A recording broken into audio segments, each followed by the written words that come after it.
Hello guys, good morning.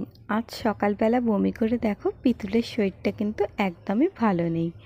চুপ করে কেমন শান্ত ছেলের মতো শুয়ে আছে। দেখো ও এরমভাবে শুয়ে থাকার ছেলেই নয়। তারপরে চান টান করে আসতেই দেখলাম অ্যামাজন থেকে চলে এসেছে একটা পার্সেল, আর বাইরে দেখো বেশ বৃষ্টিও শুরু হয়ে গেছে। তো যাই হোক, এই পার্সেলটা ছিল আমার বরের, তাই জন্য আমি বরকেই বললাম পার্সেলটা তাহলে তুমি আনবক্সিং করো। পার্সেলটার মধ্যে ছিল শীতকালে পরার একটা জ্যাকেট, তাই আমি বরকে বলছিলাম তাহলে পরে দেখাতে, তো জ্যাকেটটা কেমন এসছে না এসছে। তো পরে দেখলো জ্যাকেটটা একটু ছোটই হচ্ছে, কারণ এক্সেল সাইজ অর্ডার দিয়েছিল, ওরা এল পাঠিয়েছে। তো যাই হোক, এক্সচেঞ্জ আছে, তো এটাকে এক্সচেঞ্জ করা হবে। আগেই তো বললাম বিতুলের শরীরটা আজকে ভালো নেই, তো দেখো দুপুরে খাওয়া দাওয়ার পর ও আমার বরের কোলে উঠে এখন শুয়ে পড়েছে, ঘুমিয়েও গেছে। তো চলো আজকে মিনি ব্লগটা তাহলে এখানেই শেষ করছি, দেখা হচ্ছে আবার নেক্সট ব্লগে। টাটা।